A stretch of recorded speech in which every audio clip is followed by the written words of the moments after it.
What could be another possible attack on a ship in the Strait of Hormuz today. A, quote, unknown projectile reportedly hit an engine room and a fire broke out. The crew abandoned the Liberian flagged ship, but one member is reported missing. And that comes to us from Reuters reporting this afternoon. Chief International Correspondent Steve Harrigan reporting live from the region in Tel Aviv. Hi, Steve. Martha, despite this continued violence and continued reports of attacks against commercial shipping in the Strait of Hormuz, administration officials continue to be confident that a deal for free passage of all commercial shipping through that strait is really on the horizon, that such a deal could be signed as early as tomorrow. In the meantime, CENTCOM continues its tough blockade of Iran and all of its ports. CENTCOM released some video of that blockade of Iran in action. Captain, you are requested to alter course to 190. If you do not comply, we will compel compliance with force. This is Warship 45. We will monitor your course for compliance at this time. Warship 45 standing by on 16 out.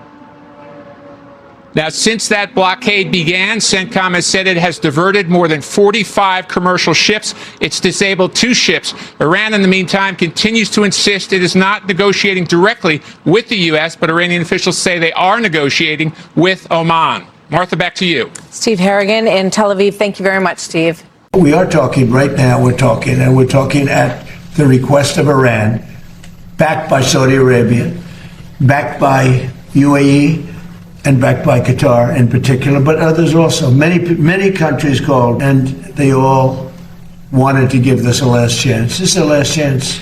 This is the last chance. Do you think Iran believes that? John, the challenge in any of these types of situations is it's all based on the credibility of you in the mind of an adversary. And I think these constant threats, and we find off-ramps to not enact those threats, are causing our credibility to drive to zero in the mind of the adversary.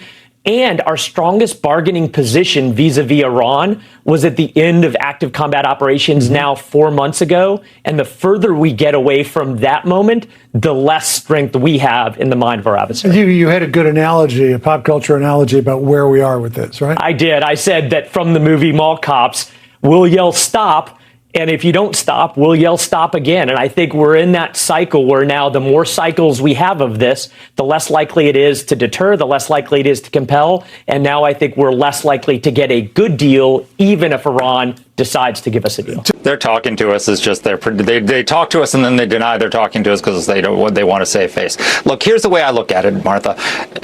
Iran has been waging war on the United States for 47 years under 9 different presidents. Donald Trump is the first president who ever fought back, and he accomplished enormous amount of accomplishments. He entombed their nuclear program. He destroyed 85% of their defense industrial base. He sunk their navy, grounded their air force, decimated their ballistic missiles. These are huge accomplishments, but we have to acknowledge that when we had the ceasefire in April, we stopped at the 20-yard line. We were not done with the military campaign.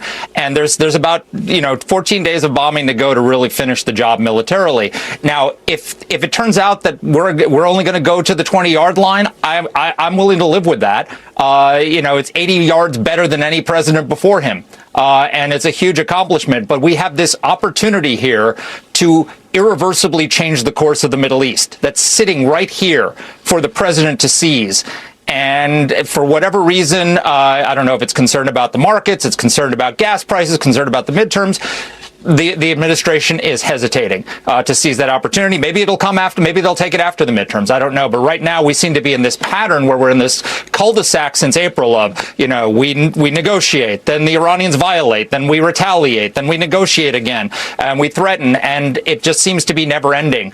And so, if that's where we're going to be, if this is the most we can achieve, it's more than any president in my lifetime has done to set back the Iranian nuclear program. Breaking today, Qatar says mediators are making progress to help reach a deal between the United States and Iran. President Trump has called it the regime's, quote, last chance. Our next guest is calling for tough action against Tehran, writing in the Washington Post that Iran's missile attack was a surprise. It should not have been. Years of muted U.S. response taught Tehran what it could get away with. Mehmet Teleblu is the senior director for the Foundation of Defense of Democracy's Iran program and joins us now. Iran learned under previous presidents that it could basically continue its malign activities with impunity, but it's ramped that up even further in the last few months. Absolutely. Great to be with you. Despite a ceasefire allegedly being in place for the past few months and even a deal, this is a regime that continues to fire ballistic missiles and drones at countries that house U.S. bases and military infrastructure, as well as threaten shipping in the Persian Gulf and Strait of Hormuz. So this regime continues to act and speak as the world's foremost state sponsor of terrorism. So it learned this under the Carter administration, it learned under the Clinton administration, Bush administration, Obama, as well as Biden. But you see, it's even learned under the Trump administration, because after Trump took out Soleimani in 2020, Iran fired missiles at the Al-Assad air base, injuring a number of soldiers, gave some of them traumatic brain injury. But Trump didn't respond to that. He basically said, okay, so they responded, we're all good. And then, after Midnight Hammer, Iran fired missiles at the Al-Udeid air base. Didn't cause any injuries, but did a lot of damage. But President Trump didn't respond to that. So you write, as a result of that, quote, in each instance, Washington took solace that the pain it had inflicted on Tehran was worth any damage it incurred. This flawed arithmetic allowed Iran to close each round having saved face, and it drew lessons about what it could get away with. Put a little more meat on that bone. Precisely. And, we call this in policy world mirror imaging, where we think that the adversary thinks and talks and acts like us. And fundamentally, that's not true. Just because there was no loss of life doesn't mean that what they haven't done wasn't damaging. This is a regime that knows it cannot win an outright battle of conventional capability. Therefore, it's trying to win a battle of wills. And they're even fighting a battle of wills right now against the Trump administration, both on the battlefield and diplomatically. And to that point, let me pull the quote from your op-ed, because you suggest that the IRGC has determined that there's a limit to how far Donald Trump is going to go. You write this, quote, Tehran has come to believe it can prevail in a battle of wills, despite being militarily outclassed by a nuclear-armed global superpower. Washington's unwillingness to engage in a protracted war that would further spook oil markets, negatively impact midterms, and expend precious munitions like interceptors is by now obvious. The president was hoping that Iran would fold in the first few weeks of this confrontation.